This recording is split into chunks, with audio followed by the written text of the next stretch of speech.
यह वीडियो जरा गौर से सुनिएगा।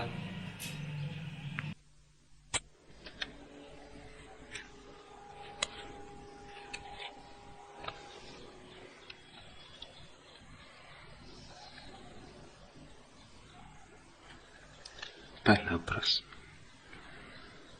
भगवान कहते हैं कि बुद्ध पुरुष जहां वास करते हैं, जहां भ्रमण करते हैं, वे स्थान तीर्थ बन जाते हैं।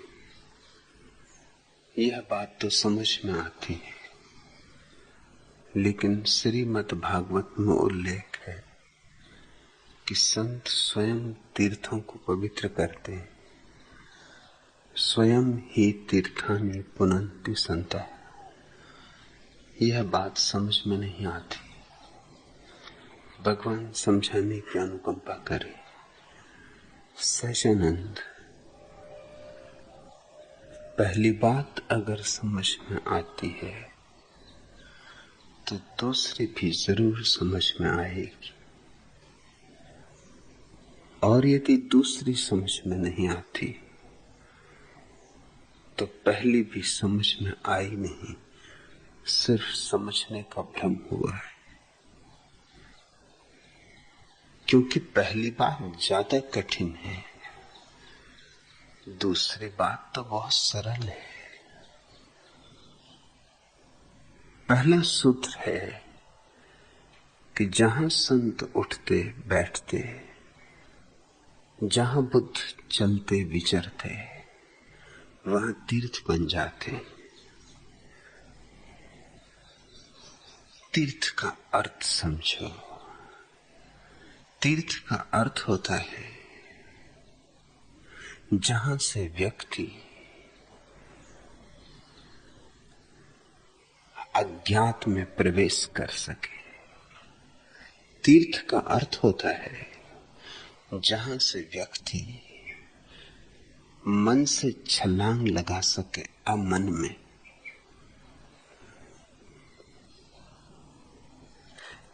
तीर्थ का अर्थ होता है जहां से व्यक्ति समय को पीछे छोड़ दे और समयातीत को अनुभव करे। प्रभु का साक्षात्कार जहां हो जाए वही तीर्थ है। और प्रभु का साक्षात्कार तो बुद्धों की सन्निधि में ही हो सकता है, वे ही सेतु हैं। इसलिए जैनों ने अपने बुद्ध पुरुषों को तीर्थंकर कहा। तीर्थंकर का अर्थ है तीर्थ को बनाने वाले। लेकिन मनुष्य की बड़ी संकीर्ण बुद्धि होती, तो जैन सोचते हैं कि सिर्फ उनके तीर्थंकर ही तीर्थ को बनाने वाले। जैसे जरथुस ने तीर्थ नहीं बनाया, जैसे कि बुद्ध ने तीर्थ नहीं बनाया, जैसे कि लाओसु ने तीर्थ नहीं बनाया, जैसे कि जीसस ने तीर्थ नहीं बनाया। सौभाग्य का होगा वह दिन जिस दिन हम सब तीर्थ बनाने वालों को तीर्थंकर कह सकेंगे। फिर वे नानक हो कि कबीर, फरीद हो कि जुन्नैद, बासो हो कि बोधि धर्म, च्वांगत्सु हो कि मेंसियस, सोक्रेटिस हो कि पाइथागोरस,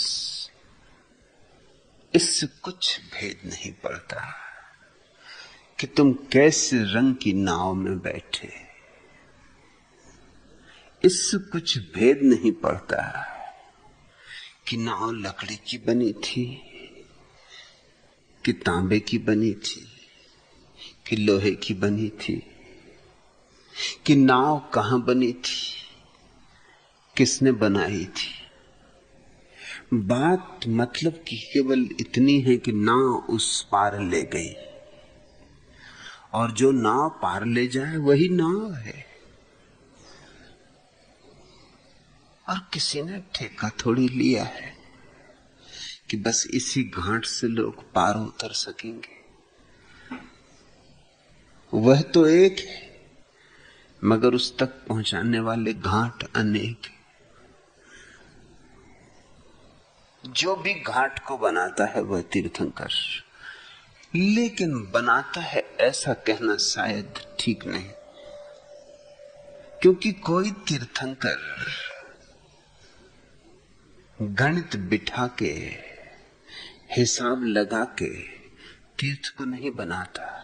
तीर्थ गणित से बनता ही नहीं, तीर्थ तो प्रेम से बनता है। तीर्थ का कोई गणित होता ही नहीं, तीर्थ का तो काव्य होता है। तीर्थ का हिसाब असंभव है, तीर्थ तो बेहिसाब होता है। ये तीर्थ कोई ऐसी शराब नहीं कि पैमानों में भर के पिलाई जाए। ये तो शराब यूं है जैसे सागर भरा हो। जीसस के संबंध में प्यारी कहानी कि उन्होंने एक बार पूरे शराब में बदल दिया एक सागर को, पूरे सागर को शराब में बदल दिया। ऐसा कुछ ऐतिहासिक रूप से हुआ हो यह मैं नहीं कहूंगा, न इससे राजी होऊंगा, लेकिन ये बात पते की है, पूरे सागर को शराब में बदल दिया। जहां स्पर्श हुआ किसी जागृत पुरुष का, वहीं से मधुरस बहने लगता है, वहीं रस विमुग्धता पैदा हो जाती। तो पहला सूत्र है कि जहां जहां बुद्ध भ्रमण करते हैं, वास करते हैं, उठते हैं, बैठते हैं, वहां वहां तीर्थ बन जाता है, क्योंकि वहीं वहीं से उनके पास बैठने वाले लोग, उनके पास चलने वाले लोग, उनमें डूबने वाले लोग पदार्थ का अतिक्रमण कर जाते और परमात्मा में प्रवेश हो जाता है। सद्गुरु के पास मौन में बैठ जाना, बस नाव में बैठ जाना है।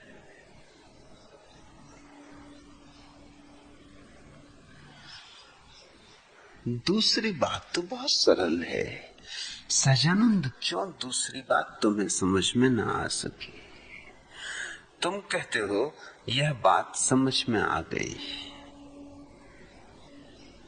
यह तो बड़ा से बड़ा चमत्कार है कि किसी की सन्निधि में नाव मिल जाए जो ज्ञात से अज्ञात में ले जाए, जो क्षण भंगुर से शाश्वत में ले जाए,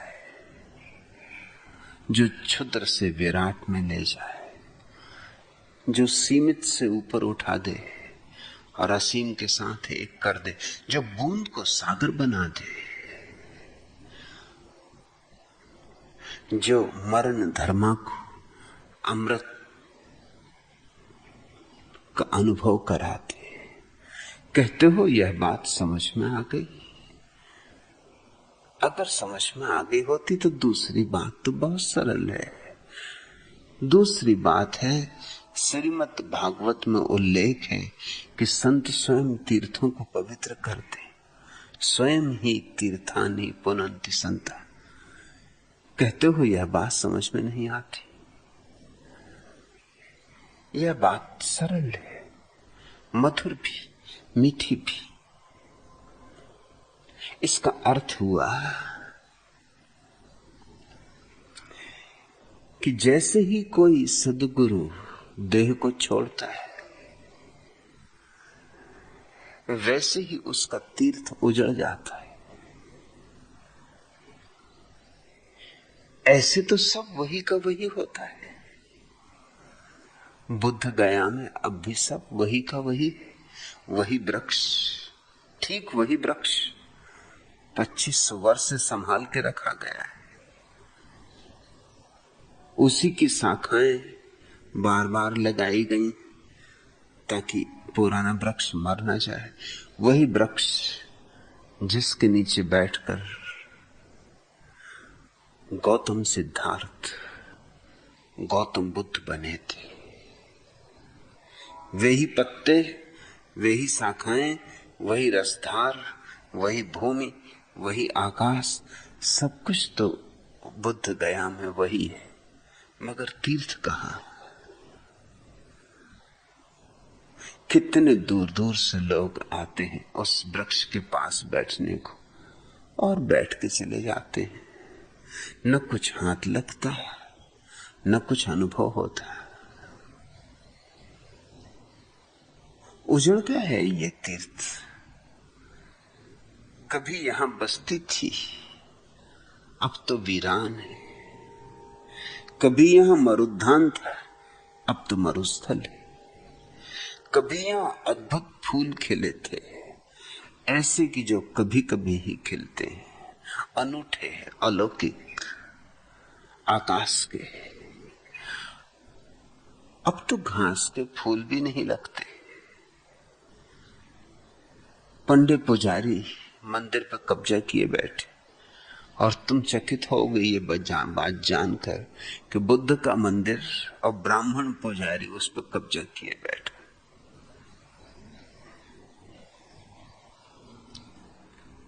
हिंदू पुजारी कब्जा किए बैठा है बुद्ध के मंदिर पर।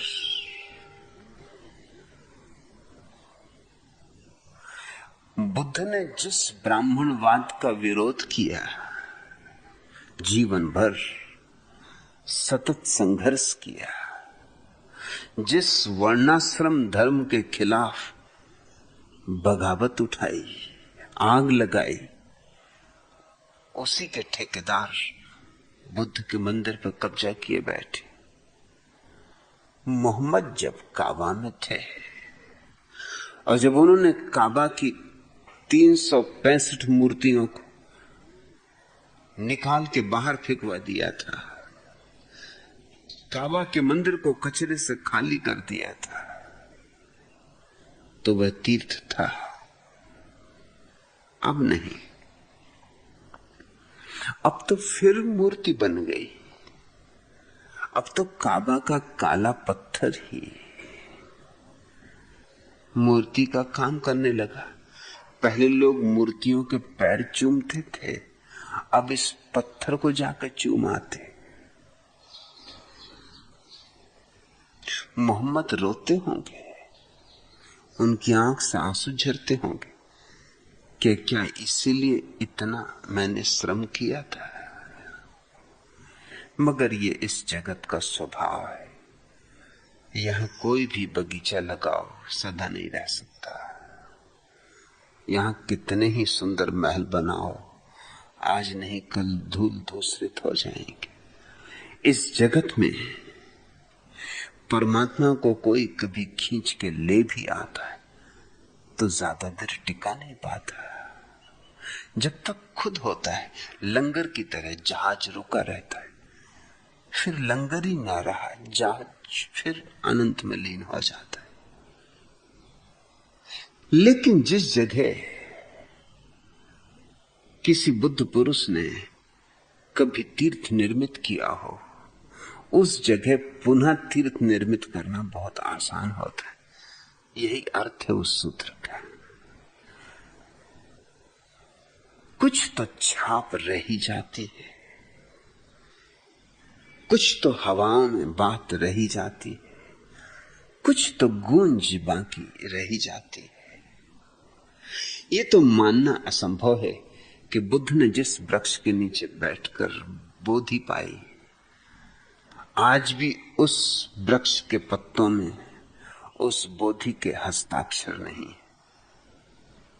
यह मानना असंभव है कि जिस बोधि वृक्ष के पास बुद्ध उठ उठ के टहला करते थे, क्योंकि बैठे बैठे थक जाते ध्यान में, तो बुद्ध ने 2 ध्यान विकसित किए थे। एक बैठ के करने का ध्यान विपस्सना, और एक चल के करने का ध्यान चंक्रमण हुए स्वप्न होता।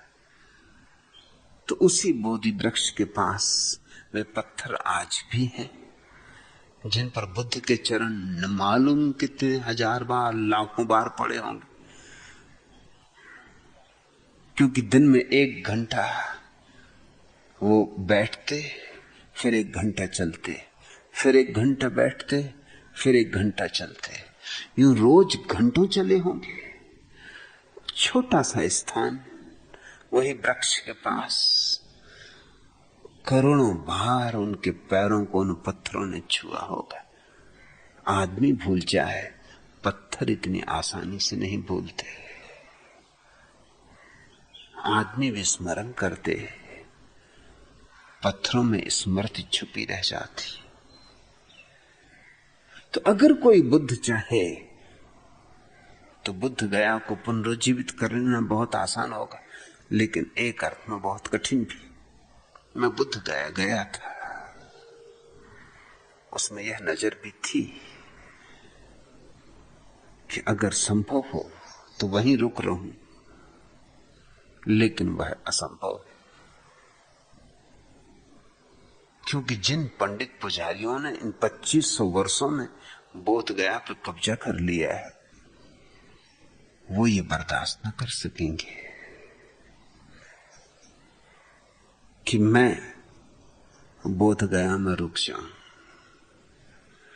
उनका तो धंधा मर जाएगा, उनकी तो जड़ें कट जाएंगी। उन्हें बुद्ध से क्या लेना देना, उन्हें तीर्थ से क्या लेना देना। उनका तो अपना न्यस्त स्वार्थ है। तुम जान के चकित होगे, जब बोध गया में मैंने ध्यान का शिविर लिया तो सिर्फ एक बौद्ध भिक्षु हिम्मत करके चोरी से रात मुझसे मिलने आता था। सिर्फ एक बौद्ध भिक्षु, वो भी चोरी से हिम्मत करके, वो भी रात एकांत में, क्योंकि सबके सामने आए और भिक्षुओं को पता चल जाए तो अड़चन खड़ी हो सकती, तत्क्षण अड़चन खड़ी हो सकती कि तुम क्यों गए किसी और गुरु के पास,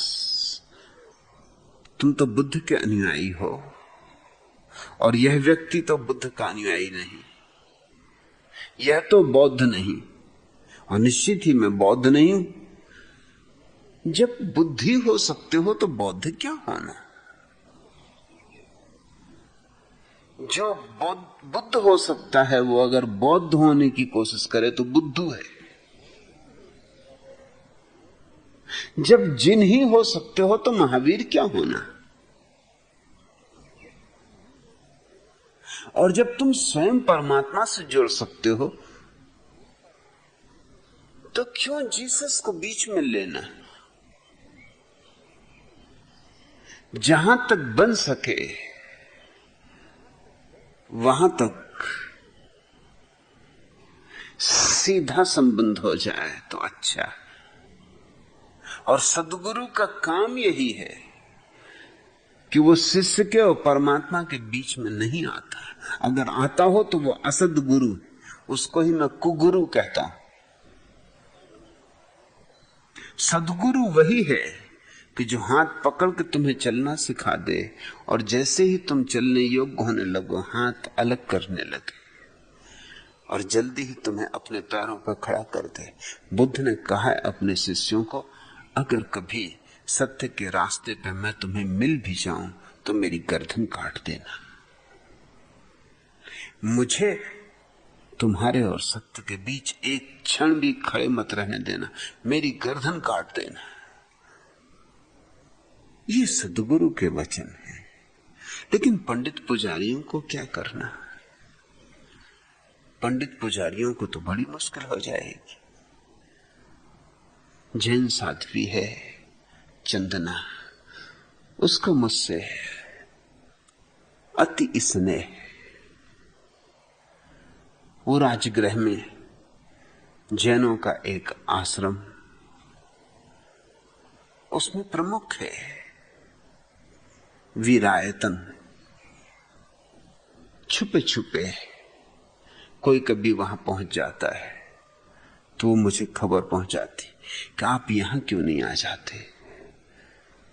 राजगृह महावीर का तीर्थ, महावीर उठे बैठे बोले चले। न मालूम कितने लोग महावीर के साथ उड़े आकाश में, पंखों को पाए, न मालूम कितने फूल खिले। आप यहां क्यों नहीं आ जाते। सुंदर पहाड़, झीलें, राजगृह, प्यारी जगह। मेरे स्वामी चैतन्य कीर्ति जब चंदना को मिलने गए,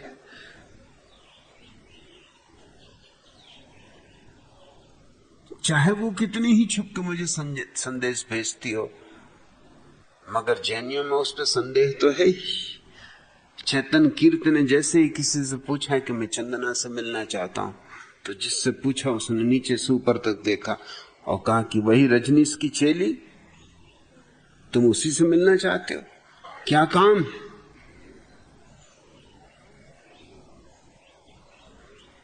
मिला तो दिया चंदना से, और चंदना ने मिलते ही ये कहा कि भगवान को कहना कि यहां आ जाएं, सुरम में है सब, उनकी प्रतीक्षा है यहां।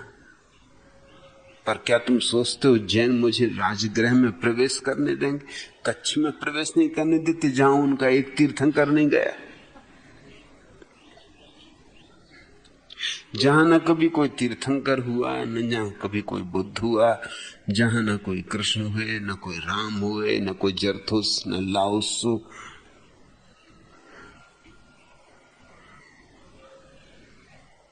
कच्छ में कोई अवतार हुआ ऐसा उल्लेख तो नहीं, शायद कछुए का अवतार हुआ हो तो हुआ हो, शायद उसी से कच्छ शब्द बना हो, कौन जाने। वहां की संस्कृति खतरे में पड़ जाती है, वहां का धर्म मिटा जा रहा है, वहां के प्राण संकट में है, तो मुझे राजगृह में जैन प्रवेश करने देंगे? पालिताना जैनों का तीर्थ है। पालिताना के महाराजा की खबर मेरे पास आई थी कि मेरा महल है, 100 एकड़ भूमि है, आप यहां आ जाएं, आप संभाल लें, मैं इसे दान कर दूं। मैंने कहा तुम तो दान कर दो, मगर वहां 5000 जैन साधु साध्वी बैठे, उनकी आत्मा को कितना कष्ट पहुंचेगा। उनके कष्ट का भी कुछ सोचो। मैं तो आ जाऊं, मुझे क्या अड़चन, लेकिन वो 5000 साधु साध्वी जैनों का तीर्थ, मैं तो उसे पुनरुज्जीवित कर दूं, मैं तो फिर से तीर्थ में प्राण डाल दूं। मगर मैं तीर्थ में प्राण डालूं तो मुर्दा तीर्थ से जिनके न्यस्त स्वार्थ जुड़ गए थे वो तो मुश्किल में पड़ जाएंगे ना। दूसरी बात का इतना ही अर्थ है कि अगर कभी कोई बुद्ध पुरुष किसी प्राचीन तीर्थ पर बैठ जाए तो वो प्राचीन तीर्थ फिर नया हो जाता है, फिर पुनरुज्जीवित हो जाता है। वहां गंगा फिर बहने लगती, जहां भगीरथ बैठा वहां गंगा उतरी।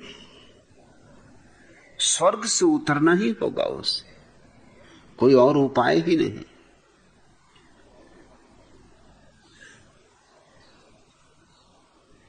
इसलिए कहा है स्वयं ही तीर्थानि पुनन्ति संता, संत स्वयं तीर्थों को पवित्र करते, तीर्थ बार बार अपवित्र हो जाते।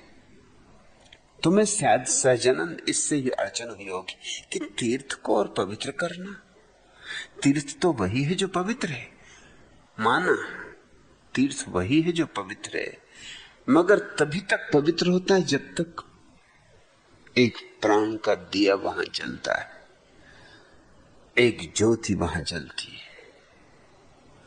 ज्योति बुझी तो तीर्थ से ज्यादा अपवित्र इस पृथ्वी में फिर कोई दूसरी जगह नहीं होती, ये ख्याल ले लेना। क्योंकि जितनी ऊंचाई से चीज गिरती है उतनी ही नीचाई में चली जाती है। जो समतल भूमि पर चलता है वो गिरेगा भी तो क्या, बहुत ज्यादा गिरेगा। लेकिन जो हिमालय की चोटी पे चढ़ रहा हो अगर गिरा तो खाई खड्डों में हड्डी पसली टूट जाएगी, शायद उसकी टुकड़े टुकड़ों का भी पता नहीं चलेगा कि वो कहां खो गया। यही घटना तीर्थों के साथ घटती, बुद्धों के साथ तो वे आकाश की सैर को निकल जाते, पृथ्वी के हिस्से ही नहीं रह जाते। इसलिए इस देश में ये धारणा रही कि काशी पृथ्वी का हिस्सा नहीं है। ये बात प्यारी है, अगर समझो तो प्यारी है, अगर मूर्खतापूर्ण जिद करने लगो तो हर सुंदर चीज असुंदर हो जाती। काशी पृथ्वी का हिस्सा नहीं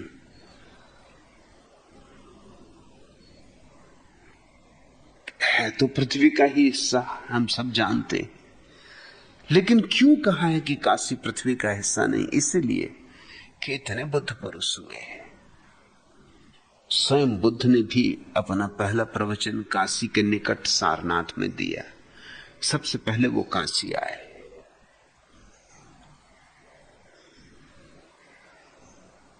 शंकराचार्य काशी गए, कबीर तो जिंदगी भर काशी रहे, सिर्फ मरते वक्त काशी से हटे।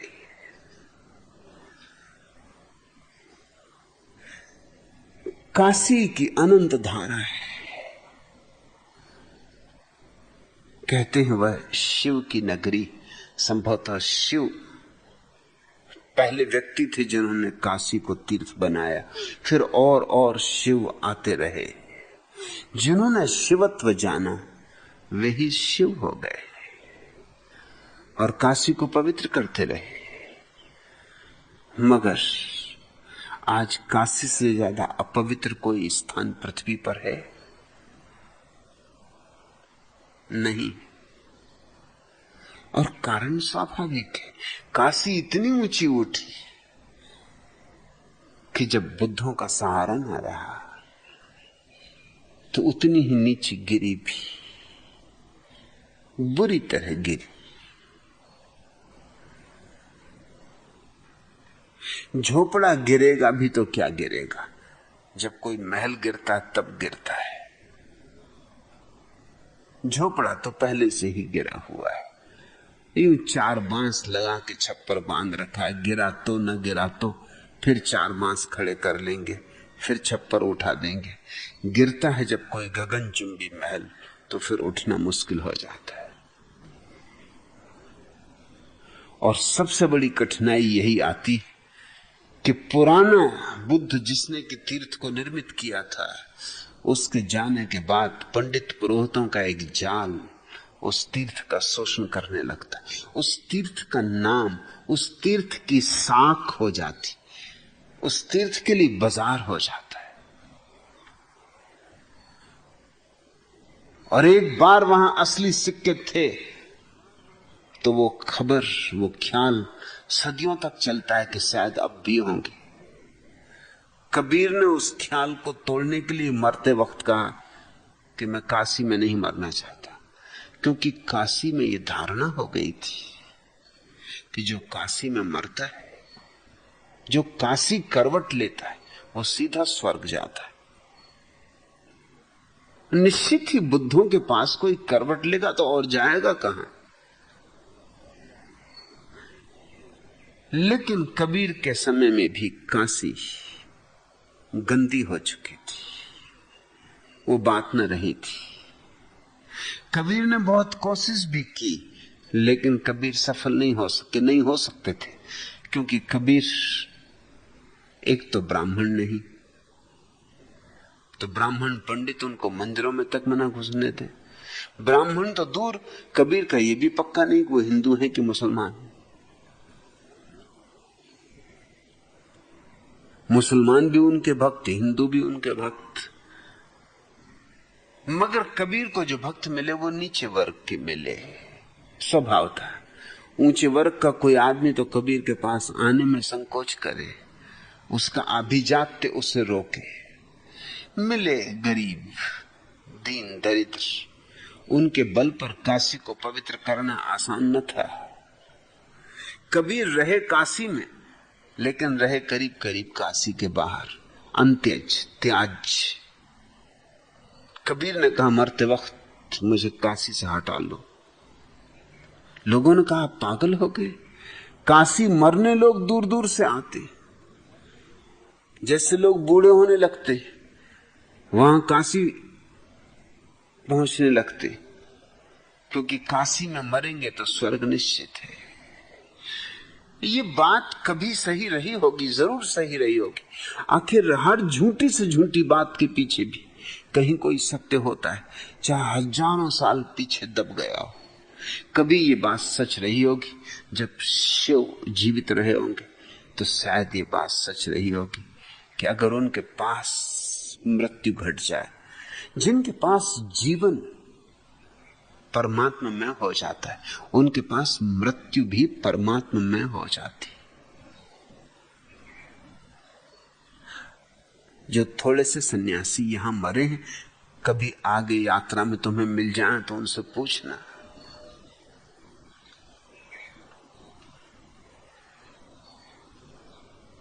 अब तो मुझे पत्र आते सन्यासियों के, कोई बीमार हो जाता है उसकी खबर आती कि मैं आना चाहता हूं, वहीं मरना चाहता हूं, कहीं और नहीं मरना। जीना है यहां, मरना है यहां। क्यों? क्योंकि यह उत्सव कहां संभव हो सकेगा, मृत्यु कहां उत्सव बन सकेगी आज पृथ्वी पर। जब प्रेम चिन्मय की शव यात्रा, सन्यासियों का उत्सव, नृत्य, चिता के आसपास संगीत, इसकी फिल्म अमेरिका पहुंची तो लोग एकदम अवाक रह गए, भरोसा न कर सके कि कहीं पृथ्वी पर कोई ऐसी जगह भी है जहां मृत्यु भी उत्सव है। हालतें तो यूं हो गई कि जीवन ही उत्सव नहीं रहा है, मृत्यु कैसे उत्सव होगी। शीला लेके गई थी फिल्म को, तत्क्षण अमेरिकी टेलीविजन ने स्वीकार कर लिया कि हम इसे सारे मुल्क में सारे टेलीविजन स्रोतों से विस्तीर्ण करना चाहते हैं, क्योंकि ये तो अनूठी बात है कि कोई मरे और मृत्यु उत्सव में परिणत की जाए। न सुना हमने कभी, न देखा हमने कभी।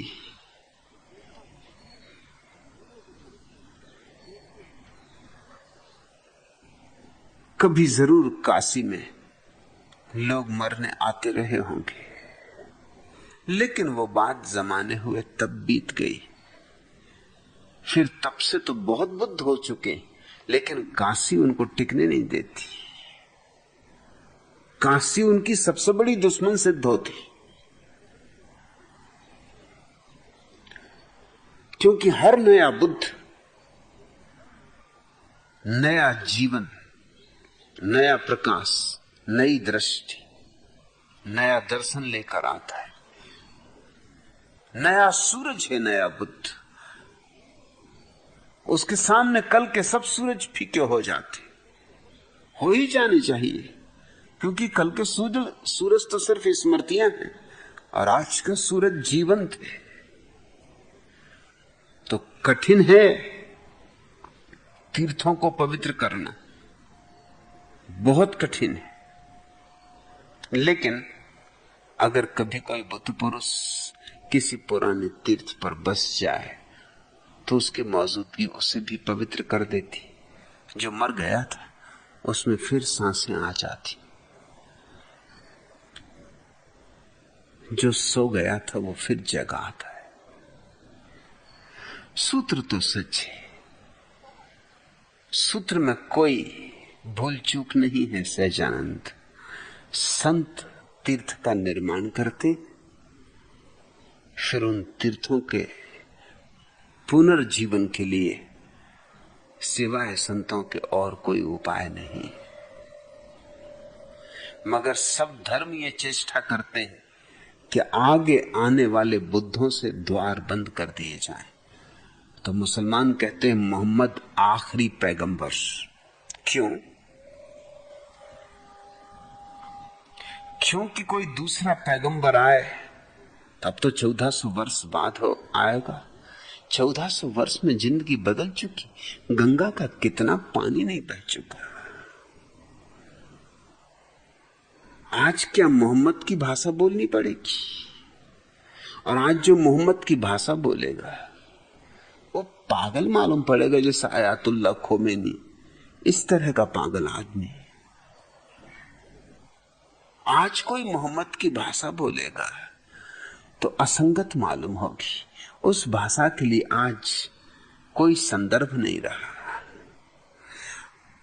आज तो कोई आज की ही भाषा बोलेगा तो भय। तो मुसलमानों ने द्वार बंद कर दिया कि कुरान आखिरी किताब, अब इसके बाद और कोई किताब नहीं आएगी, अब कोई और नया संशोधित रूप नहीं आएगा। परमात्मा ने आखिरी संदेश दे दिया। जैसे कि कुरान जहां आया वहीं मनुष्य का विकास भी ठहर गया। ये बात बेहूदी है। विकास कभी नहीं ठहरता। किताबें आती रहेंगी, किताबें उतरती रहेंगी और विकास जारी रहेगा। लेकिन सब धर्मों का यही रिवाज है। यहूदी इसलिए जीसस को स्वीकार न कर सके क्योंकि जीसस ने कहा, तुमसे पुराने पैगंबरों ने कहा है कि ईंट का जवाब पत्थर से, और मैं तुमसे कहता हूं, सुनो, मैं तुमसे कहता हूं कि जो तुम्हारे बाएं गाल पर चांटा मारे तुम दायां गाल भी उसे दे देना। तुमसे पुराने पैगंबरों ने कहा है कि जैसे को तैसा, यही नियम है। और मैं तुमसे कहता हूं कि जो तुम्हारा कोट भी छीने तुम उसे कमीज भी दे देना। तुमसे पुराने पैगंबरों ने कहा है कि आंख के बदले आंख, और मैं तुमसे कहता हूं जो तुमसे कहे 1 मील मेरा सामान ढो चलो, तुम 2 मील उसका सामान ढो देना। खतरा पैदा हो गया। यह आदमी तीर्थ को पवित्र करने में लगा था। पंडित पुजारी जो गंदगी कर चुके थे उस तीर्थ को पवित्र करने में लगा था। इसको बर्दाश्त नहीं किया जा सकता। इस आदमी को समाप्त करना ही होगा। अगर इसने तीर्थ को पवित्र कर दिया तो पुराना सारा धंधा जो उसी तीर्थ के आसपास, मुर्दा तीर्थ के आसपास चलता था, मर जाएगा। तीर्थ पुनरुज्जीवित हो तो पुरोहित मर जाता है, पुरोहित जिए तो तीर्थ को मरा हुआ होना चाहिए। इस गणित को तुम समझ लो तो बात बिल्कुल साफ हो जाएगी।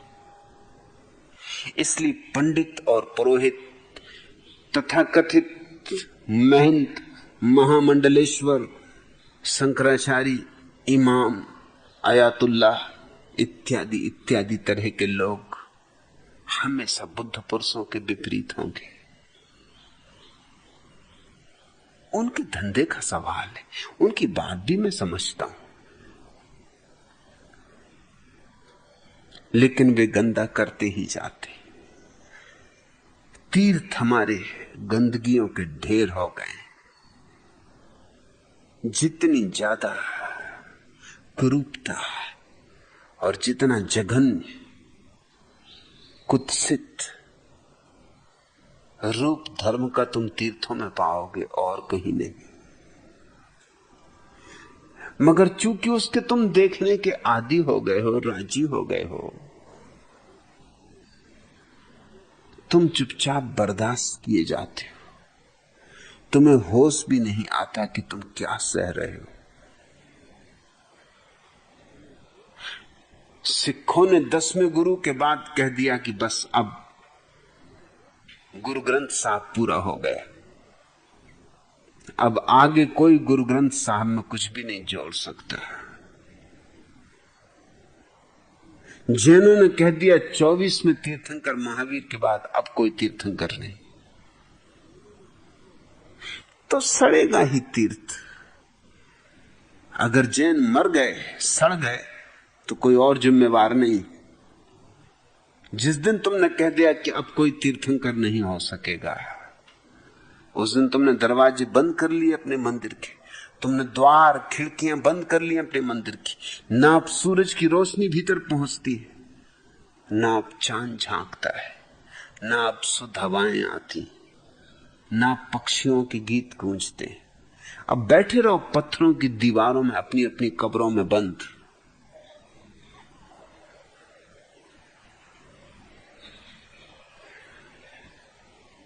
अच्छी मनुष्यता किसी दिन पैदा होगी तो हम नए तीर्थ भी बनाएंगे, पुराने तीर्थों को भी पुनरुज्जीवित करते रहेंगे।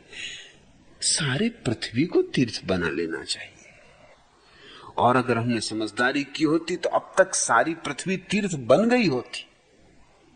क्योंकि कौन सा ऐसा कोना है पृथ्वी का जहां कभी ना कभी कोई ना कोई जाग ना गया हो।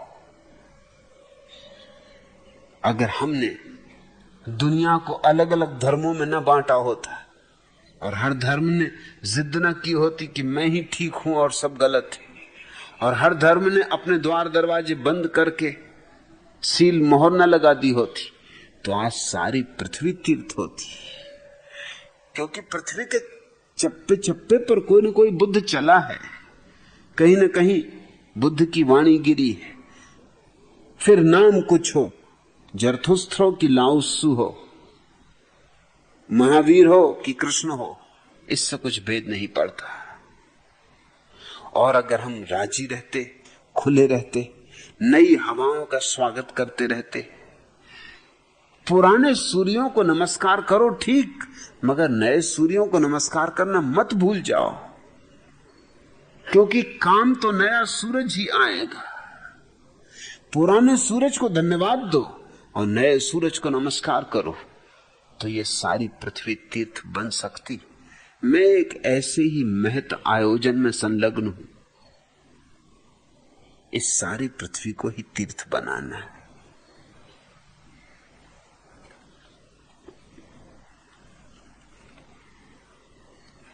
दूसरा प्रश्न,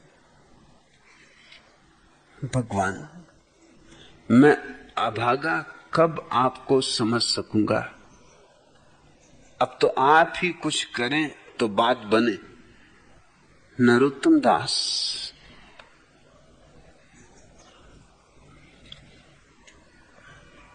कुछ बातें हैं जो कोई दूसरा नहीं कर सकता, चाहे तो भी नहीं कर सकता। तुम्हें ही समझना होगा।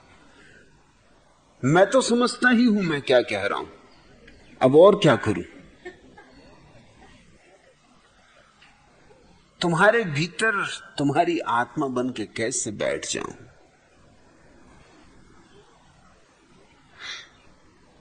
तुम्हें जगाने के लिए पुकार दूंगा, चुनौती दूंगा, चेतावनी दूंगा, हिलाऊंगा, डुलाऊंगा। तुम गालियां भी दोगे क्योंकि तुम्हें हिलने डुलने में तकलीफ होगी, नींद टूटेगी, तुम क्रोध में भी आओगे। कितने लोग मुझ पर क्रोध थे, कितनी गालियां। जितनी ज्यादा गालियां मुझे मिलती उतना मैं खुश होता, क्योंकि मैं सोचता हूं कि चलो ये थोड़े लोग और हिले, थोड़े लोग और डुले, चलो लोगों तक बात पहुंचने लगी। नाराज होने लगे मतलब बात पहुंचने लगी। लोगों के कानों में कुछ न कुछ सरसराहट होने लगी, लोगों के प्राणों में कुछ न कुछ भनक पड़ने लगी। मगर कुछ चीजें जो तुम्हें ही करनी होंगी। मैं कह सकता हूं कैसे करो, मगर मैं कैसे कर सकूंगा? तुम कहते हो अब तो आप ही कुछ करें तो बात बने। नहीं जी, तुम ही करोगे और बात बनेगी। तुम ही से बात बनवा के रहेंगे। यूं आसानी से मत छूट निकलो कि सब आप भी छोड़ दिया, अब तो आप ही करें तो कुछ बात बने। यूं निश्चिंत ना हो जाओ, यूं अपना उत्तरदायित्व मत छोड़ दो। मेरा सन्यासी अनिवार्य रूप से अपने उत्तरदायित्व को समझता है। तुम तो अभी मेरे सन्यासी नहीं हो, लेकिन चल पड़े हो रास्ते पर। अगर बात समझने की उत्सुकता पैदा हुई तो कितनी देर बचोगे?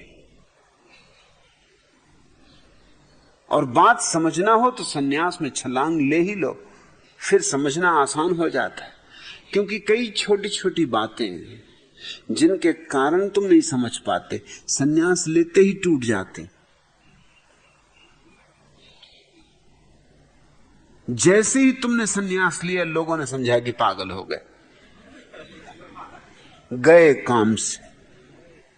और जैसे ही लोगों ने समझा पागल हो गए, फिर तुम्हें भी क्या डर? फिर अब समझ ही लो, अब पागल तो हो ही गए, अब क्या डर? वो पागल होने का डर ही कि कहीं कोई पागल ना कहे, तुम्हें समझने नहीं देता।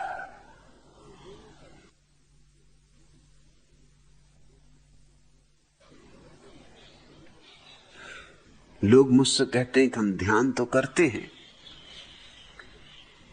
सक्रिय ध्यान करते हैं, मगर ऐसे करते हैं किसी को कानो कान पता ना चलने, तो लोग समझते हैं पागल हो गए। अब तुम ऐसे करोगे सक्रिय ध्यान कि किसी को कानो कान पता ना चले, तो क्या कंबल ओढ़ के बिस्तर में करोगे? कहां करोगे? और पत्नी को तो पता चली जाएगा। पत्नियों से कौन कब क्या छिपा पाया है? अभी तक कोई ऐसा राज नहीं जो पुरुष पत्नी से छिपा पाया। सीधे उंगली तो सीधे नहीं तो तिरछे उंगली निकाल लेती, मगर राज निकाल के रहती। तुम अगर जरा हिले डुले बिस्तर में तो वो फौरन आ जाए, क्यों हिल डुल रहे हो, क्या माज रहा है, किसके साथ हिल डुल रहे हो, किसकी कल्पना कर रहे हैं, हेमा मालिनी की या किसकी? ऐसे क्या हिल डुल रहे हो? ऐसे मेरे साथ नहीं हिलते डुलते। ऐसे क्या मौज मजे में आ रहे हो? क्या हो रहा है तुम्हें? होश है कि बेहोश की ज्यादा पी के आ गए हो? लेकिन एक बार की सन्यास हो गए नरोत्तम दास, फिर तो पागल हो ही गए। सील मोहरी लग गई कि आदमी पागल है। फिर तुम हु करो, हुंकार भरो, लोग कहेंगे इससे तो यही आशा है। तुम न हु करो तो लोग पूछेंगे भाई हु क्यों नहीं करते? कैसे आधे आधे पागल? अरे हु करो।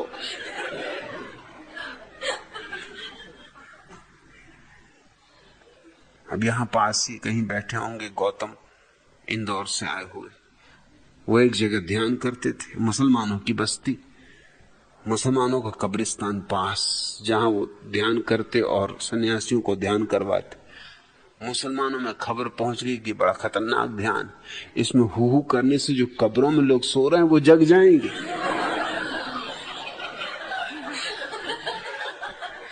बड़ा हूम धड़ाम मचाया उन्होंने कि ये आश्रम तो बंद ही होना चाहिए, ये तो हमारे मुर्दों को जगाने की कोशिश। और मुर्दे जग जाएं तो कौन नहीं डरता? अरे तुम्हारा बाप ही जग जाए तो भी डर लगता है कि भैया तुम सो गए तो सो ही रहो, बामुश्किल तो सोए। अब रो धो के हम निपटे, अब और जग के क्या हमारी जान लेनी? किसी की पत्नी जग जाए, किसी का पति जग जाए, किसी का बेटा जग जाए, कौन झंझटे। और पता नहीं कहां कहां के लोग मरघट में सो रहे हैं, किस किस जमाने से सो रहे हैं। और मुसलमानों में तो हिसाब ये है कि कयामत तक सोना, और कयामत आएगी कब आएगी? आखिरी निर्णय का दिन, अनंत काल लगने वाला। और ये हु की जो आवाज है, इसमें एकदम से भूत प्रेत जग जाते। ये बड़ी मजे की बात है। मैं जिंदा आदमियों को जगाने की कोशिश कर रहा हूं और वो घबराने लगे कि भूत प्रेत जग जाते। और गौतम की पत्नी ऐसी मस्त होने लगी, हु करके उन्होंने कहा कि इसको भूत प्रेत लग गए। यानी इतनी मस्ती कहीं होती? अरे हु करने में क्या मस्ती होने वाली? कोई भूत प्रेत घुस गए। ऐसी नाचती डोलती, लेट जाती, घंटों सन्नाटे में शून्य हो जाती। तो गौतम ने मुझे लिखा कि क्या करना अब, मुसलमान बड़े खिलाफ हो रहे हैं, कि और सब करो भैया, हु नहीं करने देंगे, क्योंकि हु तो खतरनाक चीज है। और ये तुमको किसने सिखाया? हिंदू तो ओंकार का जाप करते, राम राम करते, ये हु ये तो भूत प्रेतों को जगाने की विद्या है। ये तो अल्लाहू का हिस्सा है। ये तुम जोर जोर से हु करोगे, ये तो कयामत के दिन होने वाला है, जब अल्लाह सबको जगाएगा, मुर्दों को चिल्लाएगा हु तो सब जाग के खड़े हो जाए। और तुम ये अभी कयामत अभी लाए दे रहे हो। एक बार पागल हो जाओ, फिर मजा ही मजा है। फिर तुम भी बाजार में हु खड़े होकर करो, लोग कहेंगे ये तो सन्यासी है, ये तो इससे अपेक्षा ही, ये कुछ ना कुछ उल्टा सीधा करेगा ही। ये काम मुझसे तो ना हो सकेगा। गार्ड ने हरी झंडी दिखाई और गाड़ी चलने को थी। प्लेटफॉर्म पर खड़ी मां बेटी का वार्तालाप खत्म ही ना होता था। आखिर उसको खत्म होता ना देख गाड़ी के गार्ड सरदार विचित्र सिंह ने उन्हें कहा, माई जल्दी करो, गाड़ी में सवार हो जाओ, गाड़ी छूटने को है। युवती ने कहा, पहले मैं अपनी मां का चुंबन तो ले लूं, फिर सवार होती हूं। गार्ड ने कहा कि आप गाड़ी में सवार हो जाएं, वह काम मैं कर दूंगा। कुछ काम खुद ही करने होते, दूसरा नहीं कर सकता। मगर सरदार विचित्र सिंह, उन्होंने कहा, भाई तू तो चढ़, तेरी माता से मैं निपट लूंगा।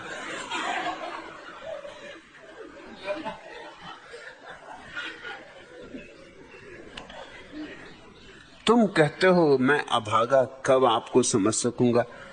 अरे यही क्या कम सौभाग्य है कि इतना समझ में आया कि मैं अभागा आपको कब समझ सकूंगा। यहां ऐसे ऐसे अभागे हैं जो समझते हैं कि समझ ही गए,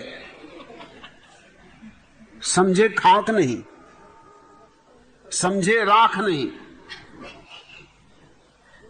मगर समझते हैं कि समझ गए। लोग बड़े अजीब अजीब हैं।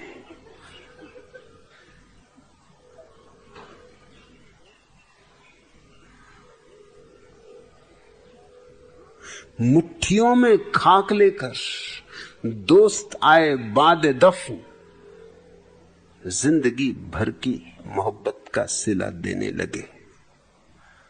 जब कोई मर जाता है तो लोग मुट्ठियों में खाक लेके उसकी कब्र पर डालने जाते। उसको जब दफनाते तो सब अपना अपना भागी हिस्सा, अपना अपना थोड़ी थोड़ी मिट्टी डाल देते उसके ऊपर। मुट्ठियों में खाक लेकर दोस्त आए बाद दफन, जिंदगी भर की मोहब्बत का सिला देने लगे। ये भी क्या दुनिया है, जिंदगी भर की मोहब्बत का सिला देने लगे। वो जिंदगी भर जो प्रेम किया था उसका ये फल, और किसी के मुंह से भी ना निकला कि इन पर राख ना डालो। ये है आज नहाए हुए, आज ही बदले हैं इन्होंने कपड़े, और ये है आज नहाए हुए। किसी के मुंह से भी ये ना निकला बाद दफन।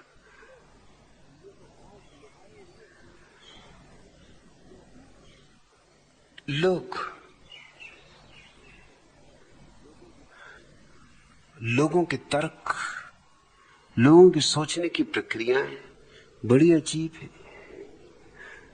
जिंदगी भर भी तुम तक राख डालते, तुम्हें समझ में आए या ना आए, मर जाते हो तब भी राख डालते।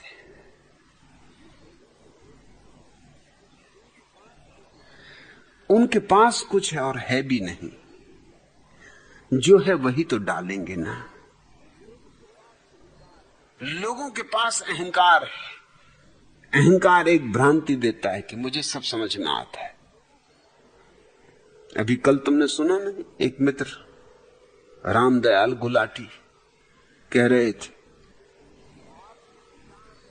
कि आपके विचार मेरे विचारों से बिल्कुल मिलते हैं।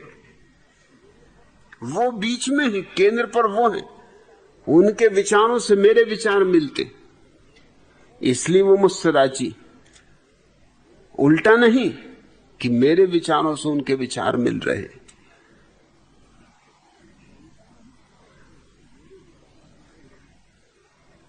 तुम कम से कम इतना तो समझे कि मैं अभागा हूं, कब आपको समझ सकूंगा। ये अच्छी शुरुआत है, ये समझ की शुरुआत है। एक डॉक्टर ने एक महिला से कहा, श्रीमती जी, आपके पति को पूर्णतया आराम की जरूरत है। महिला ने कहा, पर डॉक्टर साहब वह तो मेरी एक भी नहीं सुनती। डॉक्टर ने कहा, यह तो बहुत अच्छी शुरुआत है।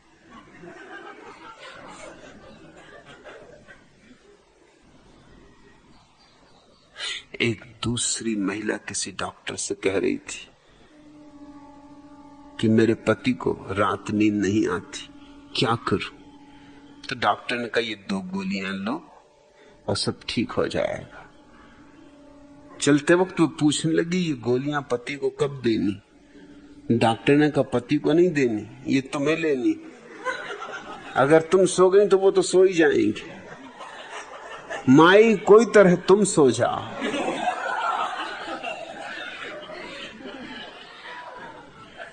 मुल्ला नसरुद्दीन की पत्नी एक दिन उससे कहने लगी कि तुम रात भर ये क्या बकझक करते हो, न खुद सोते न मुझे सोने देते, कल तुम्हें डॉक्टर के पास ले चलूंगा। नसरुद्दीन ने कहा, कहीं ले जाने की जरूरत नहीं भाई, मुझे दिन में थोड़ा बोलने का मौका दे, तो रात में अपने आप बोलना बंद कर दूं। अब दिन भर मुझे मौका ही न मिले तो रात न बोलूं तो कब बोलूं? दिन और रात 2 ही तो चीजें।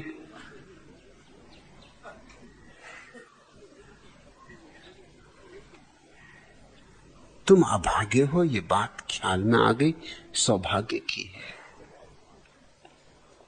और बातें जो मैं कह रहा हूं यूं तो कठिन नहीं, यूं तो सरल है, मगर उनकी सरलता ही कठिनाई है।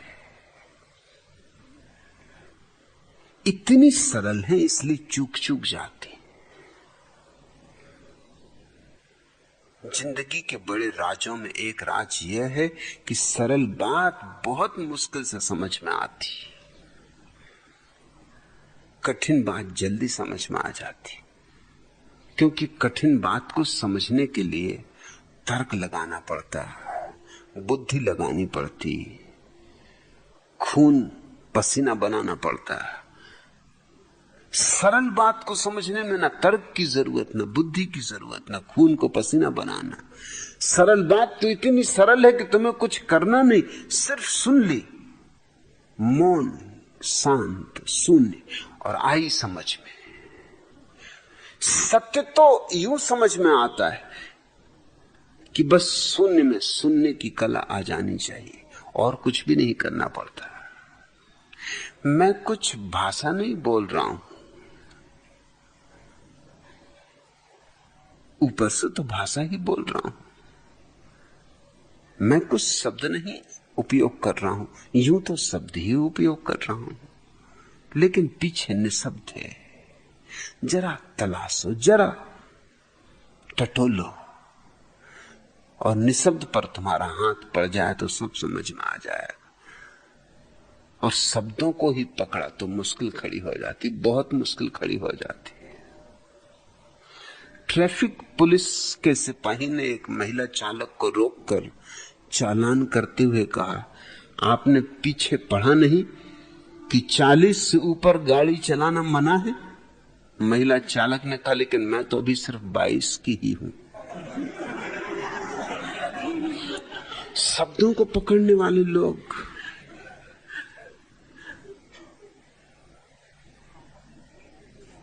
साहब ने चपरासी को बुलाकर कहा, आज बड़ी मुश्किल से टाइपिस्ट ओवर टाइम के लिए रुकी, मगर यदि मैं मौजूद न रहा तो काम पूरे नहीं होने वाले। तुम बंगले पे जाकर मेरी श्रीमती जी से बता देना कि मैं रात नहीं आ सकूंगा। चपरासी चला गया। अगले रोज वह सवेरे सवेरे ही ऑफिस पहुंचा तो देखा साहब और टाइपिस्ट एक ही साथ टेबल पर सोए पड़े थे। उसने दस्तक देकर जगाया, क्योंकि अन्य कर्मचारी भी आने वाले थे। शाम को चपरासी को बुलाकर साहब ने फिर कहा कि वह बंगले पर जाके कह दे कि रात नहीं आ सकेंगे। चपरासी बोला, साहब आप बेफिक्र रहें, कल मैम साहब ने मुझे बंगले पर ही रोक लिया था और ओवर टाइम भी दिया था। अब ये ओवर टाइम,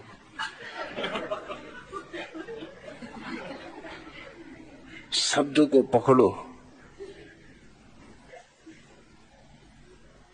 तो बात कुछ और शब्द की जरा पीछे चलो तो बात कुछ और। एक सांझ प्रेमी प्रेमिका का एक जोड़ा एक बगीचे के कोने में प्रेम क्रीड़ा में संलग्न था। एक पुलिस वाले ने उन्हें ऐसा करते पकड़ लिया और उन्हें पुलिस थाने ले गया। युवक से थोड़ी पूछताछ की और उसे मारपीट करके अलग कर दिया गया, लेकिन युवती से स्टेटमेंट लेने के लिए पुलिस चौकी पे बिठा रखा गया। पहले थानेदार ने स्टेटमेंट ली, फिर हवलदार ने स्टेटमेंट ली, उसके बाद सुपरिंटेंडेंट स्टेटमेंट ली। रात भर स्टेटमेंट चलती रही और जब सुबह हो गई तो युवती को मजिस्ट्रेट के सामने पेश किया गया। मजिस्ट्रेट ने भी युवती को देखते आदेश दिया, स्टेटमेंट दो। वह युवती अलसाए स्वर में बोली, माफ करो, अब मेरी स्टेटमेंट में बहुत दर्द हो रहा है। रात भर स्टेटमेंट, तो स्टेटमेंट में दर्द होगा ही।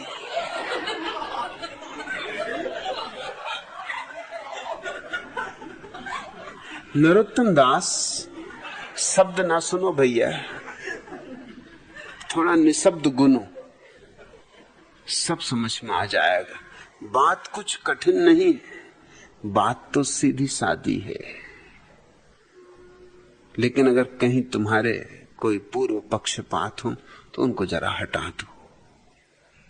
और सबके पूर्व पक्षपात होते हैं, इसलिए उसमें कुछ अपने को अभागा मानने की जरूरत नहीं। मजबूरी है, अनिवार्य बुराई है, क्योंकि हर बच्चे को माँ बाप से सीखना होगा, स्कूल में सीखना होगा, बाजार में, समाज में सीखना होगा, और दूसरे चारों तरफ से अपने अपने पक्षपात उस पर थोपने को उत्सुक रहते।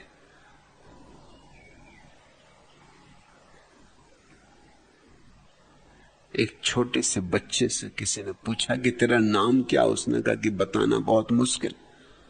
उसने पूछा, हद होगी, तुझे अपना नाम भी नहीं मालूम? उसने कहा, नाम अब मैं क्या बताऊं? स्कूल में मास्टर मुझको नालायक कहते, मेरे पिताजी मुझे हरामजादा कहते, मेरी मां मुझे उल्लू का पट्टा कहती, मेरे चाचा मुझे बदतमीज कहते। अब मैं क्या समझूं कि मेरा नाम क्या है? जो देखो उसी ने अलग अलग नाम रख छोड़े, और मुझे पता ही नहीं कि मेरा नाम क्या है। सो जो जो कहता उसी में मैं बोलता हूं कि जी हां।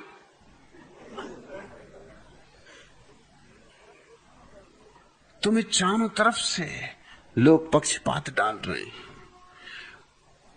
सब के पक्षपात तुम्हारे भीतर इकट्ठे हो जाते, फिर तुम उन्हीं की आड़ से मुझे सुनोगे तो मुश्किल होगी। बच्चे ने पूछा, मां नरक में स्कूल होता है क्या? मां ने कहा, नहीं, नरक में स्कूल नहीं होता, लेकिन बेटा यह तो क्यों पूछ रहा है? बच्चे ने कहा, फिर मां लोग नरक जाने से डरते क्यों? बच्चे की अपनी समझ कि दुनिया में स्कूल से ज्यादा डरने वाली और चीज क्या है। अब मुझे तो स्कूल को छोड़े बरसों हो गए। प्राइमरी स्कूल में जब पढ़ता था उसको तो 40 साल से ऊपर हो गए, मगर अब भी जब कभी सुबह घंटा बजता है तो मुझे स्कूल की याद आ जाती। मैं भी हैरान होता हूँ, हद हो गई, वो स्कूल भूलते ही नहीं, खासकर बरसात के दिनों में।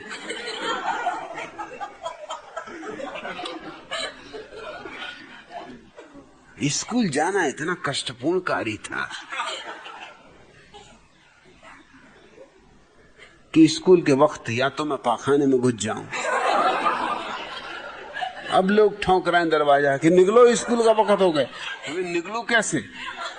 पहले सब साफ सफाई तो हो जाए।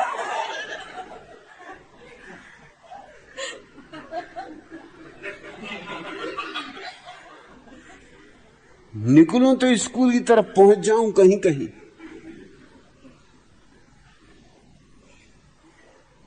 सो एक चपरासी, मुन्ना लाल उसका नाम था, वो मुझे नहीं भूलता।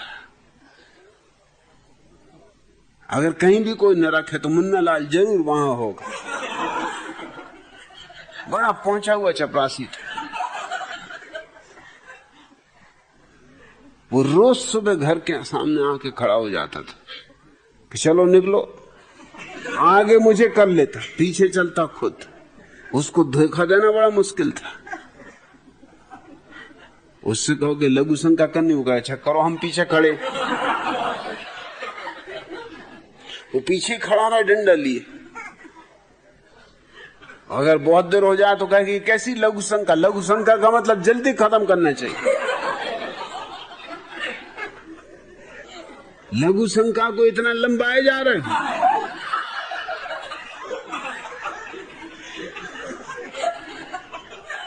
जब मुन्नालाल मरा तो मुझे जो आनंद हुआ था, फिर वैसा आनंद कभी नहीं हुआ।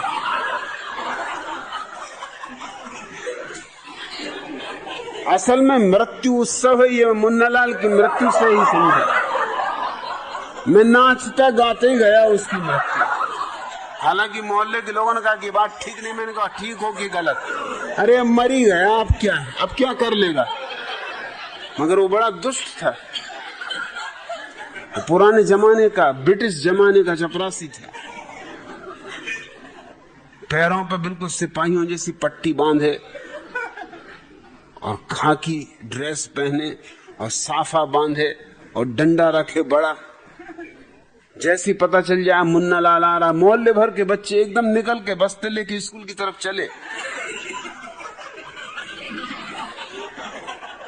सबको खदेड़ के स्कूल में कर दे। और स्कूल के बाहर बैठा रहा, एक ही दरवाजा। निकलना मतलब मुन्ना लाल का सामना करना। बहुत कठिन काम था मुन्ना लाल के सामने से निकलना, मगर तरकीबें तो हम निकाल लेते थे उससे निकलने की।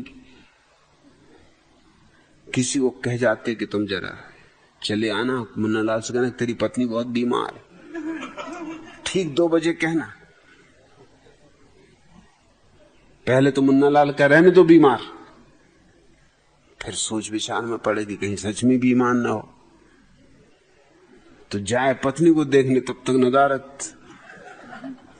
लौट के आके कहे कि किसकी शरारत,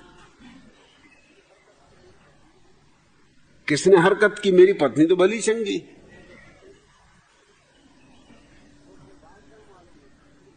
कुछ छोकरे भाग गए मालूम होता है। वो गिनती करे स्कूल में जाके, तो बच्चों की अपनी दुनिया होती। चपरासी वहां एकदम नारकी मालूम होता है। और मास्टर भी क्या क्या सजाएं बच्चों को देते। तो ये बच्चा बेचारा ठीक ही कह रहा था, इसमें मैं बिल्कुल राजी हूं कि फिर मां लोग नरक जाने से क्यों डरते। अगर नरक में स्कूल नहीं होता तो मैं भी जाने से डरता नहीं, फिर जाने को तैयार हूं। मगर अगर स्कूल हो और मुन्ना लाल उसका चपरासी हो तो मुझे नहीं जाना। फिर स्वर्ग ही चले जाएंगे, फिर कोई बात नहीं, जो होगा भोग लेंगे स्वर्ग में ही। नरोत्तम दास, अगर तुम्हारी कोई धारणाएं हैं सुनिश्चित, तो तुम मुझे समझने में असमर्थता पाओगे। मेरे पास आओ तो धारणाओं को अलग रख के सुनने की कला सीखनी ही होगी। नहीं तो मैं कुछ कहूंगा, तुम कुछ समझोगे, और ये भूल चूक महंगी पड़ सकती, क्योंकि ये अवसर कहीं ऐसा ना हो कि हाथ से चूक जाए। क्योंकि ऐसा अवसर मुश्किल से, बहुत मुश्किल से हाथ में आता है। नहीं तो इस जगत में है ही क्या समझने योग्य। यहां समझने योग्य घटना कभी कभी घटती, कभी किसी बुद्ध की मौजूदगी में कुछ समझने योग्य होता है। नहीं तो सब तो नासमझी से ही चल जाता। समझने की जरूरत क्या है? समझने से अड़चन ही आती, नासमझी ही ठीक।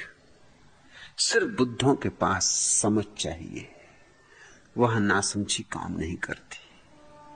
अपने ज्ञान को हटाओ, अपने मन को हटाओ, थोड़ा ध्यान में उतरो। ध्यान के अतिरिक्त मुझे समझने का कोई उपाय नहीं।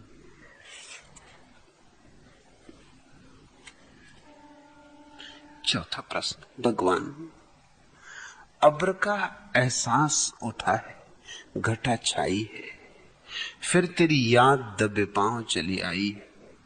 आज एहसास ने फिर घूंघट उल्टा, आज फिर होठों ने रंगीन गजल गाई है।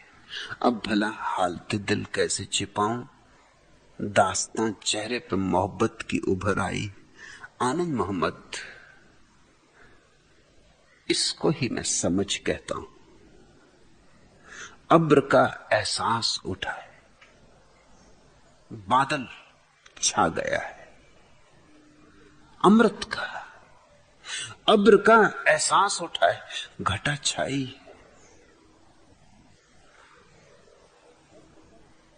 फिर तेरी याद दबे पांव चली आई। और जब आकाश बादलों से घिरता है और घटाएं घुमड़ने लगती, तो कितने तोबे नहीं टूट जाते।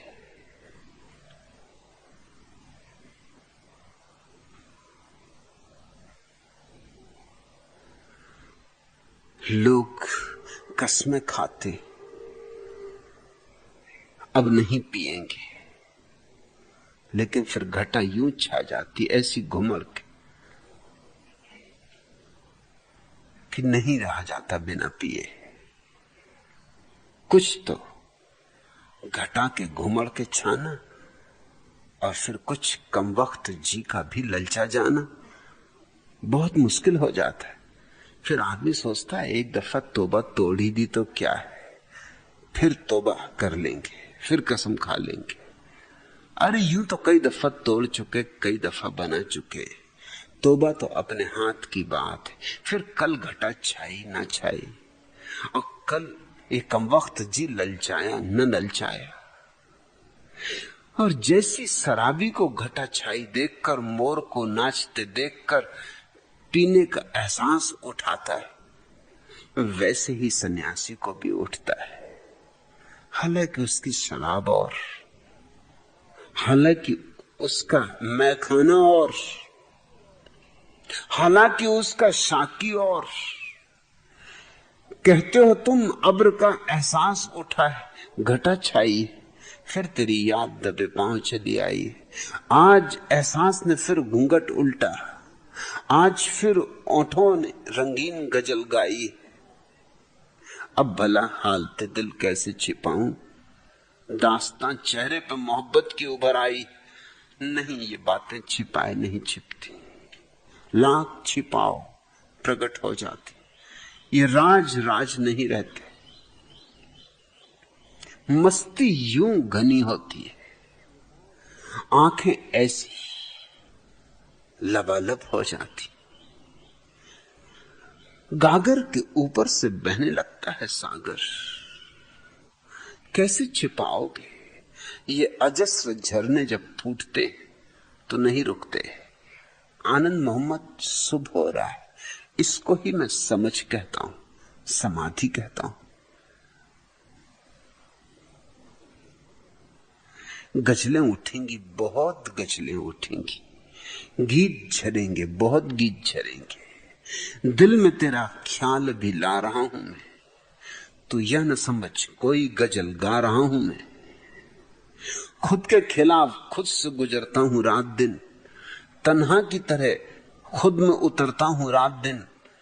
छोड़ा था कहां खुद को, कहां पा रहा हूं मैं।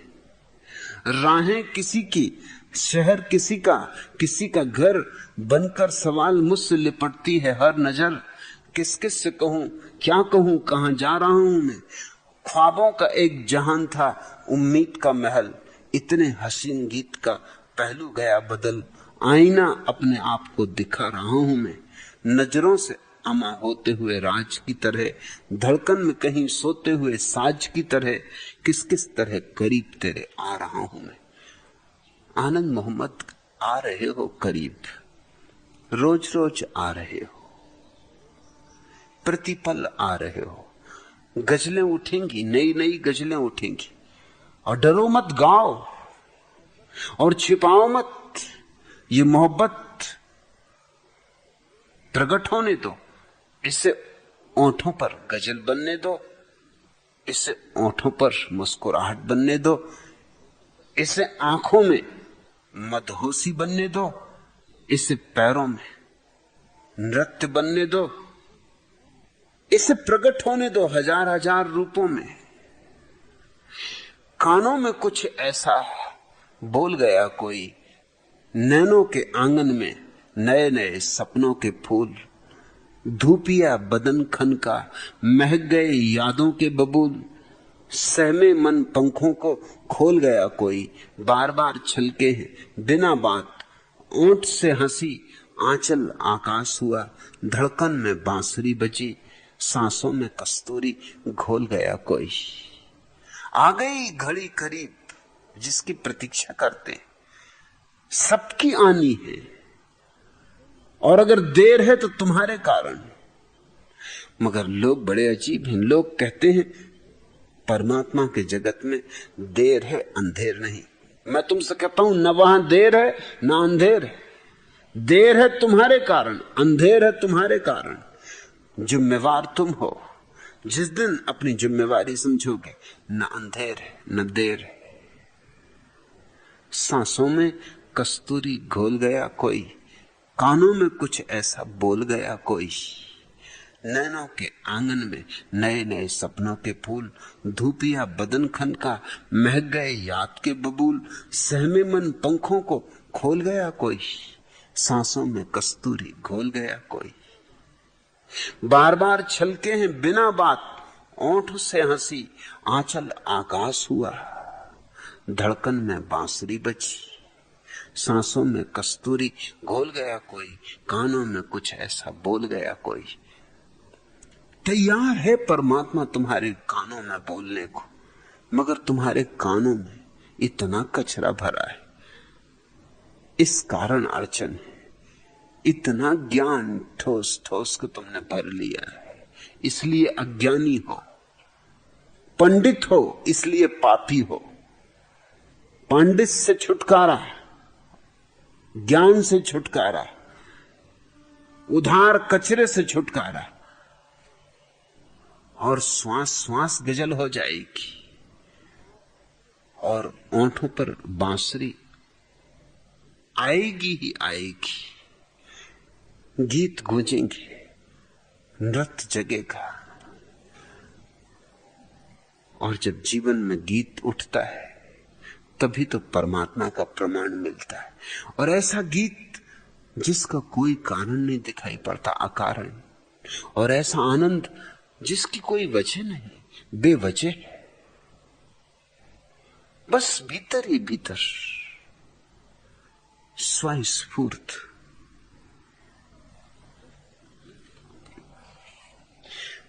दिन ब दिन बढ़ती गई उस हुस्न की रानाइयां, पहले गुल, फिर गुल बदन, फिर गुल बदामा हो गए। रफ्ता रफ्ता वो मेरी हस्ती का सामा हो गए। आप तो नजदीक से नजदीक तर आते गए, पहले दिल, फिर दिल रुबा, फिर दिल के मेहमा हो गए। रफ्ता रफ्ता वो मेरी हस्ती के सामा हो गए। पहले जान, फिर जाने जान, फिर जाने जाना हो गए। दिन ब दिन बढ़ती गई उस हुस्न की रानाइयां, पहले गुल, फिर गुल बदन, फिर गुल बदामा हो गए। रोज बढ़ता जाता है ये रस, ये प्रेम, ये प्रीति। चल पड़े। आनंद मोहम्मद और महावीर का एक बहुत प्रसिद्ध सूत्र है कि जो चल पड़ा वह आधा पहुंच गया।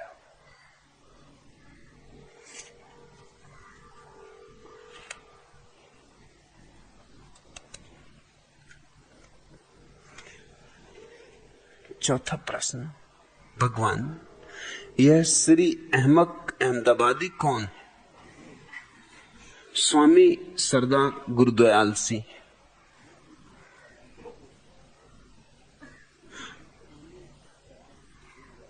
तुम ना भी पूछो गुरुदयाल तो भी उन्हें पहचान लोगे। आधे सरदार हैं वो भी, 50-50, और आधा सरदार पूरे सरदार से भी खतरनाक होता है, अलग ही दिखाई पड़ता है। पूरा सरदार तो छिप भी जाए, आधा सरदार छिपना ही मुश्किल।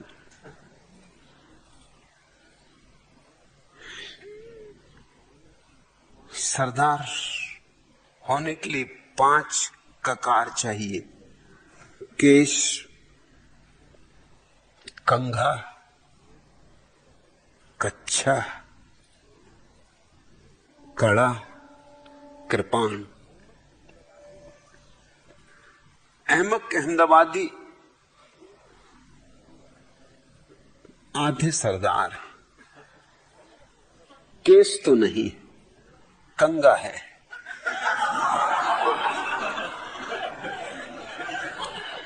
कंगा है ये कहना भी ठीक नहीं था। एक दिन सुबह सुबह बड़े उदास बैठे थे तो मैंने पूछा क्या हुआ? कहने लगे कंगे का एक दांता टूट गया। अरे मैंने कहा एक दांता टूट गया तो टूट जाने दो, एक दांत टूटने से क्या बिगड़ता है, कंगा भी काम देगा। बोले आप समझे नहीं, ये आखिरी दांता था। ऐसे सिद्ध पुरुष, नमो सिद्धाणम, आखिरी दांते से क्या कर रहे थे इस कंगे से? मगर बाल हैं भी नहीं, इसलिए मैं समझा कि चलो कंगा होना चाहिए, इसलिए था।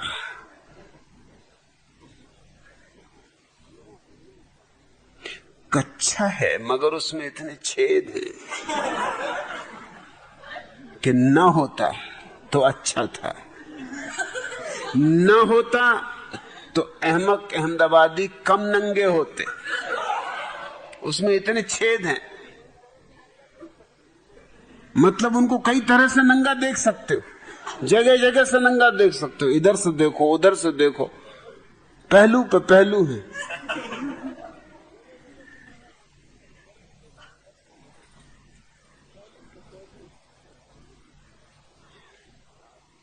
कृपाण तो है मगर उसमें धार नहीं, सब्जी भी नहीं कटती।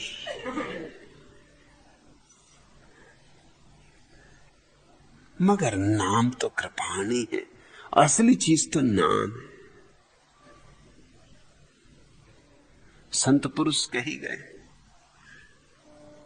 कि नाम से ही भवसागर पार हो जाता। सो नाम में भरोसा करते हैं वो, अभी भी उसको कृपाण कहते। जंग खा गई है, न सब्जी कटती है न किसी काम की, मगर लटकाए फिरते। तुम्हें मिल जाएंगे, गुरुदयाल चिंता ना करो। कड़ा भी है लेकिन कड़ा कहना ठीक नहीं, कड़ी कहना चाहिए। जब पत्नी मर गई तो उसकी चूड़ी उनने पहन ली।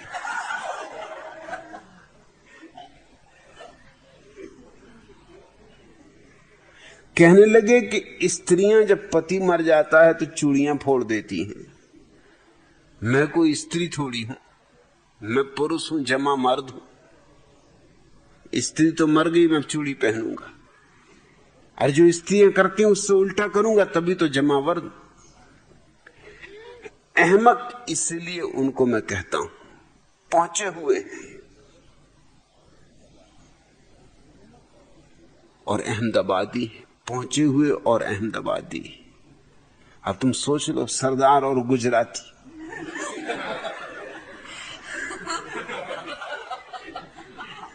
गजब हो गया। कबीरदास जी देख लेते तो कहते एक अचंबा मैंने देखा।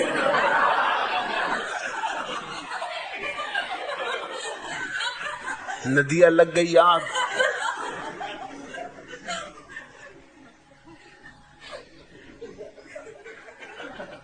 डब्बू जी एक दिन पूछ रहे थे अहमक अहमदाबादी से कि भाई, कल रात तुमने भाषण में ऐसी कौन सी बात कह दी थी कि करीबन आधा घंटे तक तालियां बजती रही।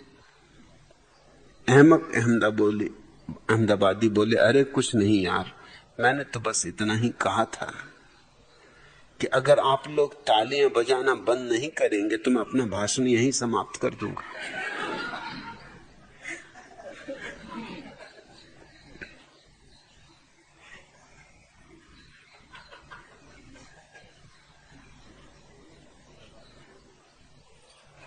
अहमक अहमदाबादी एक गीत अक्सर गाते। एक रात गा रहे थे, दुखी मन मेरा सुनो मेरा कहना, जहां नहीं चैना वहां नहीं रहना। उनकी पत्नी बोली, बंद करो यह बकवास, तुम्हारा यह गाना सुन सुन कर मेरे 3 नौकर भाग चुके। दुखी मन मेरा सुनो मेरा कहना, जहां नहीं चैना वहां नहीं रहना। खुद तो नहीं भागे, मगर 3 नौकर भाग चुके। अहमक अहमदाबादी अपनी पत्नी के साथ शॉपिंग के लिए निकले। पत्नी बोली, कितनी अजीब बात है कि मेरे पास बॉर्डर है पर साड़ी नहीं, इतर की शीशी है पर इतर नहीं, सेट की अंगूठी है पर बुंदे और हार नहीं। अहमक अहमदाबादी बोले, मेरा भी यही हाल है प्यारी, जेब है परंतु पैसे नहीं।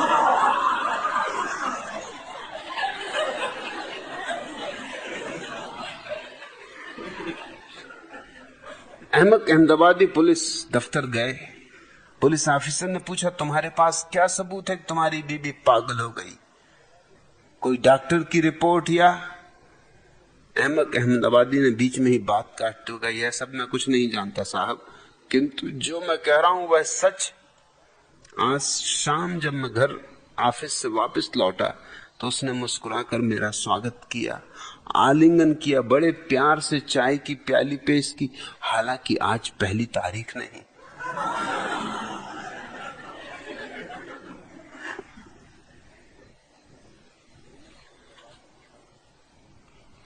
अहमक अहमदाबादी अपनी पत्नी से बोले, प्यारी, अपने पड़ोसी बड़े कंजूस हैं, ऐसे कंजूस मैंने जीवन में नहीं देखे।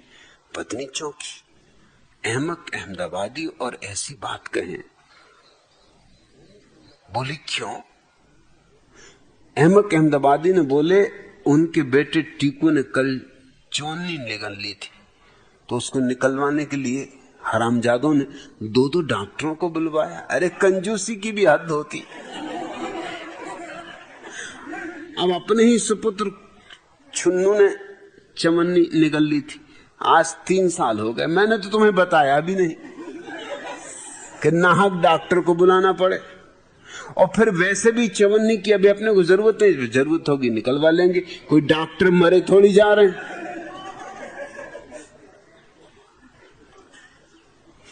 पहुंचे हुए पुरुष हैं। गुरुदयाल, थोड़ी खोजबीन करोगे तो मिल जाएंगे, यही हैं।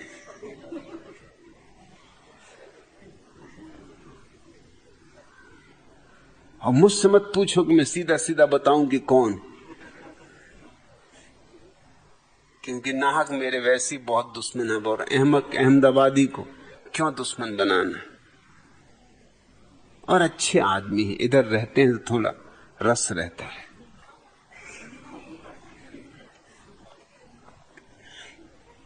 खाना खाने के बाद अहमक अहमदाबादी मैनेजर से बोले, माफ करिए, मेरे पास इस समय तो पैसे नहीं है कि मैं आपका बिल चुका सकूं, फिर कभी आकर आपके पैसे दे जाऊंगा। मैनेजर भी था अहमदाबादी, शेर का सवा शेर। बोला कोई बात नहीं भाई साहब, हम आपका नाम दीवार पर लिख देंगे, जब आप अगली बार आए तो दे दीजिएगा। मुझे यह बात पसंद नहीं आई। अहमदाबादी बोलिए सभी लोग मेरा नाम पढ़ेंगे, ये तो बड़ी बेइज्जती की बात है।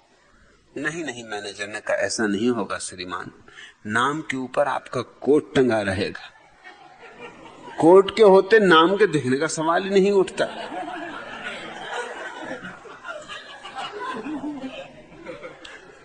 अहमदाबादी तो होते ही विशिष्ट तरह के प्राणी। इस जगत में तरह तरह के जीव जंतु हैं। अहमदाबाद में भी अपने ढंग के जीव जंतु पैदा होते हैं, और इसलिए तो जगत में इतना वैविध्य है। नहीं तो भगवान क्यों अहमदाबाद बनाए? आखिर अहमदाबाद बनाया तो कोई प्रयोजन रहा होगा, सृष्टि रची तो कोई अर्थ रहा होगा। और कुछ बना सकता था, अहमदाबाद ही बनाया। उसके पीछे राज है। वहां अहमक ज्यादा पैदा होते।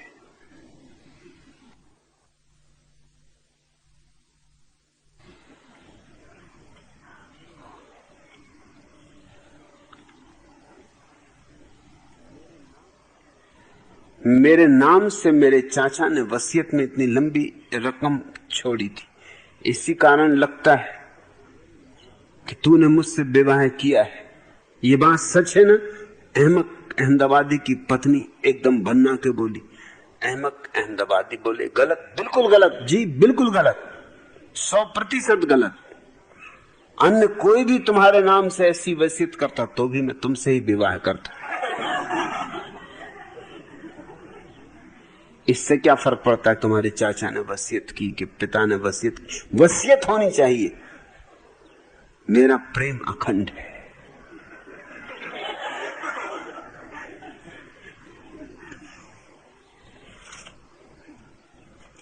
आखिरी सवाल,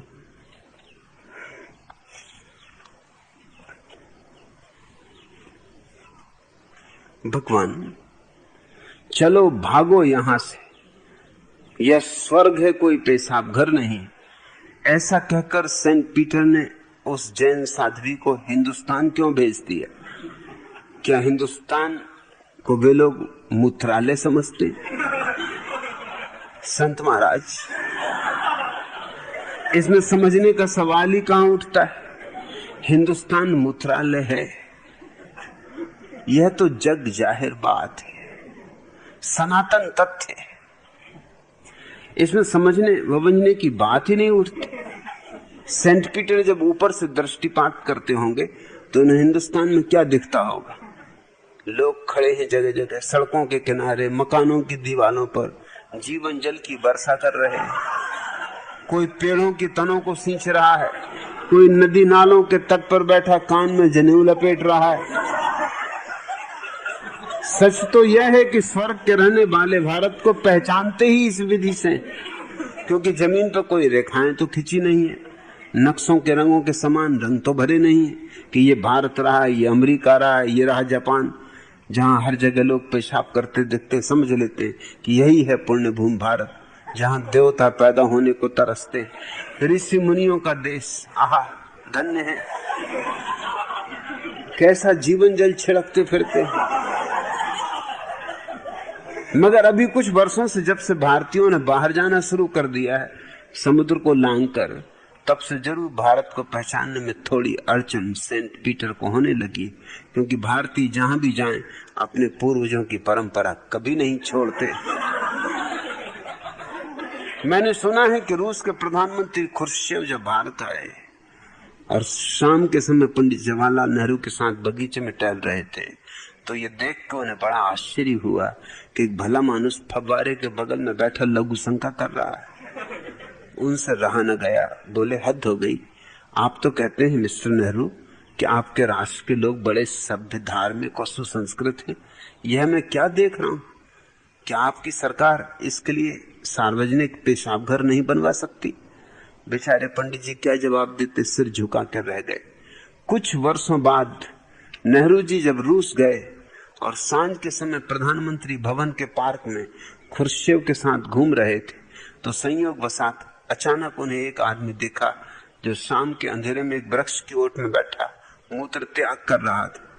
जो बात चल रही थी उसे बीच में ही तोड़ के पंडित जी बोले, देखिए देखिए, आप हमारे देश की बदनामी करते थे, ये आदमी यहाँ बैठा बैठा क्या कर रहा है, आओ देखो न ताओ। खुर्शीव ने जोर से सीटी बजाई, 4 सिपाही दौड़े आए, उन्होंने उस आदमी को पकड़ लिया, फौरन हवालात ले गए। खुर्शीव को बहुत आश्चर्य हुआ कि यह कौन आदमी जो प्रधानमंत्री के बंगले में घुसकर ऐसी हरकत कर रहा था, क्योंकि इस भवन के अंदर तो केवल बड़े बड़े नेताओं, अफसरों और गणमान्य व्यक्तियों को ही प्रवेश मिलता है। खुर्शीव का आश्चर्य तो दूसरे दिन मिटा जब पुलिस के दफ्तर से फोन आया कि जिस आदमी को हमने रात हवालात में बंद कर रखा है उसे छोड़ दें या सजा दें, आप बताइए, क्योंकि वह और कोई नहीं, भारतीय राजदूत है। आज इतना। अगर यह वीडियो आपको अच्छी लग रही हो तो वीडियो को लाइक और चैनल को सब्सक्राइब करें।